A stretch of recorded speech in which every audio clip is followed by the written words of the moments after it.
Nesse vídeo vamos trazer aqui, gente, Craque Neto, lá na transmissão dele, resolveu dar aquela velha e boa alfinetada no treinador Rogério Ceni. Vocês vão ver esse trecho curto, mas que nitidamente o objetivo foi alfinetar. Além disso, vamos trazer também análise da bancada da Sport TV sobre essa derrota do Bahia, com direito, sim, à questão crucial que levou essa derrota. Para completar, tem alguns destaques e números na tabela. Isso muito mais e mais um vídeo aqui do canal Bora Bahia. Venha com a gente.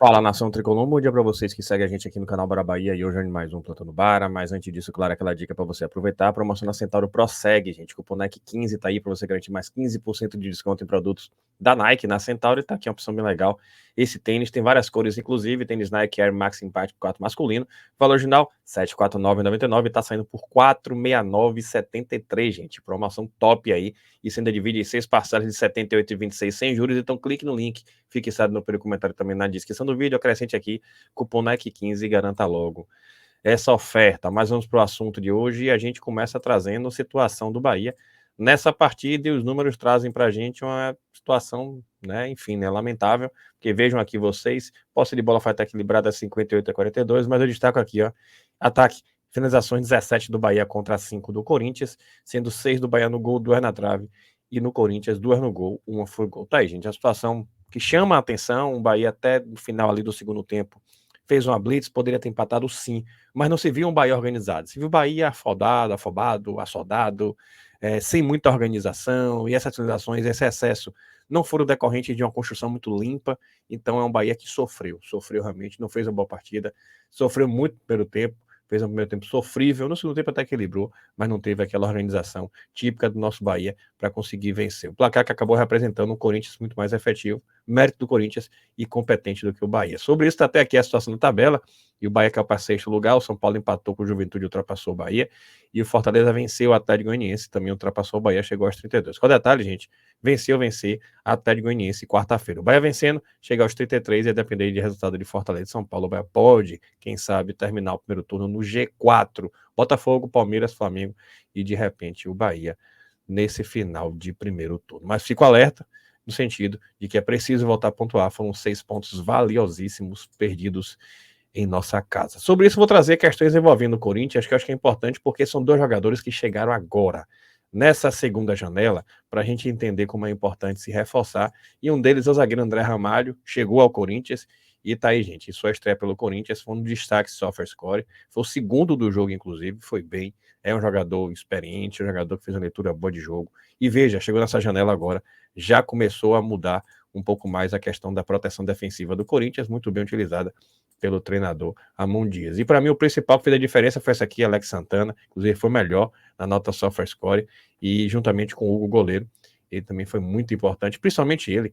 o meio de campo do Corinthians foi melhor do que o Bahia, principalmente no primeiro tempo, e também outro jogador que chegou nessa janela, o que só reforça. O Sarraf vai subir, outros times vão contratar e o Bahia precisa também se reforçar um pouco mais para o restante da temporada. Outra informação que eu trago agora é sobre esse trecho, gente. O Craque Neto resolveu dar aquela velha e boa alfinetada, foi rápido, mas ficou nitidamente que o objetivo foi alfinetar, para mim sem fundamento, mas você vai ver o que ele disse aqui a respeito de Rogério Ceni. Tá aqui, ó. O Corinthians perde o Mateuzinho, que não aguenta marcar, que o Fagner deveria entrar para fazer isso, né?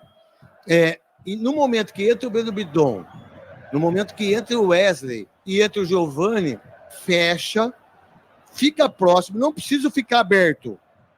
Fecha, compacta, fica um próximo do outro. Por quê? Porque o time do Bahia agora é um time, é uma várzea. Colocou Ademir, colocou um monte de gente, colocou 15 atacantes. Até eu vi o treinador assim. E o Bahia perdeu a marcação. Então, se o Corinthians conseguir roubar uma bola no meio-campo, meter essa bola pro Wesley em velocidade, e o Wesley ficar mano a mano, ele sai na cara do gol e mata o jogo. Wagner domina a bola.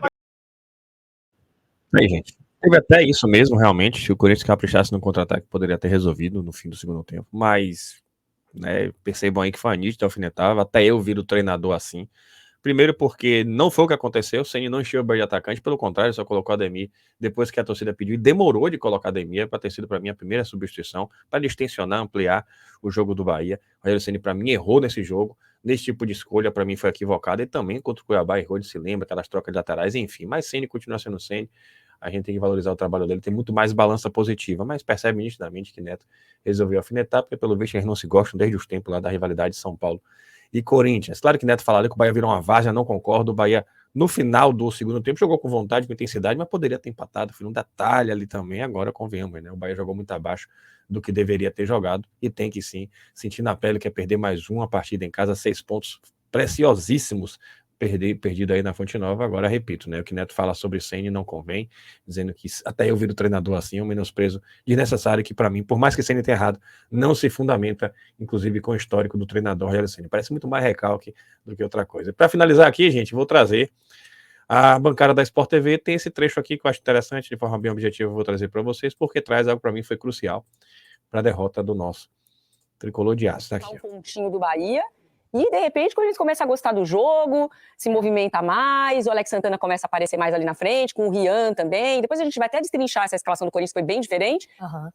E vence o Bahia, que tem um dos melhores, a gente estava falando aí, a Rafa, um dos melhores meio de campos, né, do futebol brasileiro, e ficou inoperante. A gente viu o Bahia tentando bastante no final do jogo, mas no primeiro tempo, o Corinthians anula o meio de campo do Bahia. E para mim, esse foi o ponto fundamental para o Corinthians conseguir essa vitória importantíssima fora de casa, né? Ruim para o Bahia, que está perdendo mais uma dentro de casa, e excelente para esse momento que o Corinthians consegue 3 pontos, 6 seguidos, né? Segunda vitória consecutiva, o que é excelente, consegue jogar o Corinthians 3 posições acima, e principalmente porque conseguiu tirar o melhor do Bahia, que é o meio de campo. Conseguiu, a partir do meio de campo, construir o seu melhor jogo em velocidade. O Corinthians poderia, inclusive, ter feito um resultado melhor ainda. Só que o Yuri Alberto, mais uma vez, ele pecou em algumas vezes em tomada de decisão. Não nessa daí. Essa aí ele foi uma assistência. Assistência, uma belíssima inversão de jogada. Ele olha, levanta a cabeça, tem calma, tem espaço para isso também. O Romero domina, corta e marca esse gol importantíssimo, e já caindo, né, o Romero nesse campo, que o Eric já falou aqui, mais um campo ruim,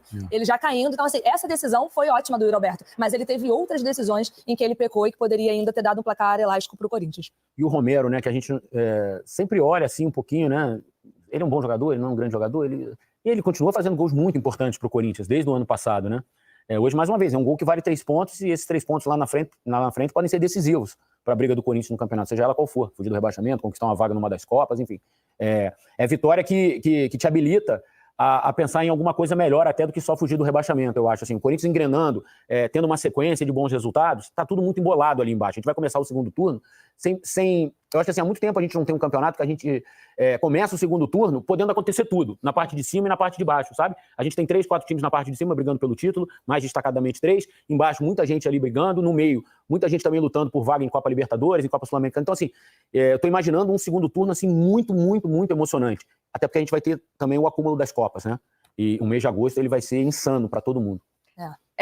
Já tá diferente do ano passado, porque o ano passado o Botafogo abriu aquela vantagem histórica, e aí muita gente já colocava o Botafogo como campeão, porque realmente conquista, faz um primeiro turno irretocável. A campanha do Botafogo ano passado ela era melhor, né, em pontos, mas eu acho a desse ano mais consistente. Assim, você entende por que o Botafogo tá liderando o campeonato. Ano passado, você achava um pouco assim, pô, tá jogando esse futebol todo pra estar com 40 pontos, não sei o que, aquela campanha maravilhosa, maior primeiro turno da história. Teve méritos, óbvio, ninguém faz aquela pontuação sem mérito, mas assim, soava estranho um pouco aquela campanha. Esse ano não. Esse ano ela é uma campanha super consistente, você entende o porquê do Botafogo estar ali.